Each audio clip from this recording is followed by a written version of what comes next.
In an interview with Time magazine published today, President Trump called his vow to end Russia's war with Ukraine on day one an exaggeration he made in jest. But getting a peace deal is proving to be difficult. The president's envoy, Steve Witkoff, met with Vladimir Putin in Moscow just hours after one of Russia's top generals was killed by a car bomb, an explosion the Russians are blaming on Ukraine. For tonight's interview, we are joined by Charles Kupchan, a senior fellow at the Council on Foreign Relations. Sir, good to see you. Let's start with this meeting today. Envoy Steve Witkoff meeting with Putin. What do we know about that situation and their discussion? Well, this was the fourth time that Witkoff has sat down with the Russian president. Some level of progress has been made. I think the good news is that there is a concrete proposal on the table for a ceasefire in place, and that's a good starting point because it means that we get a cessation of fighting, that both sides would agree to call the new border, if you will, the current front line. And that to some extent works to Ukraine's advantage because Russia has a military superiority here. And if this war goes on and on and on, Russia's likely to take more land. So the sooner it ends, the better. But the problem is we don't know what else is on the table. We don't know whether Putin is prepared to let the 80% of Ukraine still controlled by Ukraine go on forward as a stable, defensible, liberal democracy.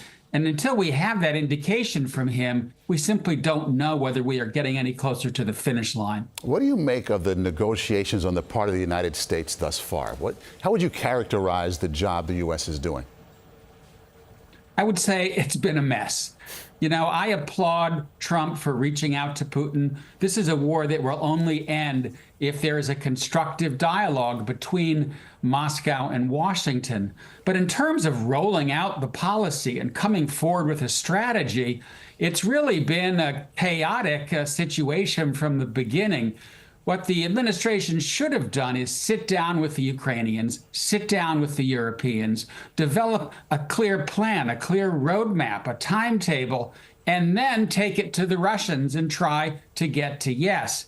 Instead, Trump has kind of gone over the heads of the Ukrainians, gone over the heads of the Europeans. He's trying to strike a deal with Putin, but he may not be able to sell that to Ukraine or the Europeans. So he's kind of put the cart before the horse here.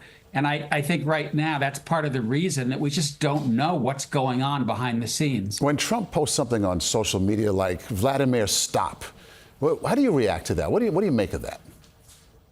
Well, I think we're seeing Trump exhibit frustration. He said he was going to get this done right away, and we're still pretty far from a ceasefire. It's 100 days, almost 100 days into the administration.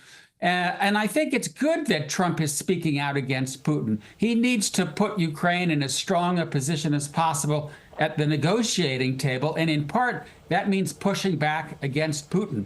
And the strikes that the Russians have been taking against civilian population centers over the last few days, really not helpful when it comes to striking a peace deal. So you have the strikes, you have the car bomb this morning in Moscow while these talks are supposed to be going on. What do you make of that? What does that tell you?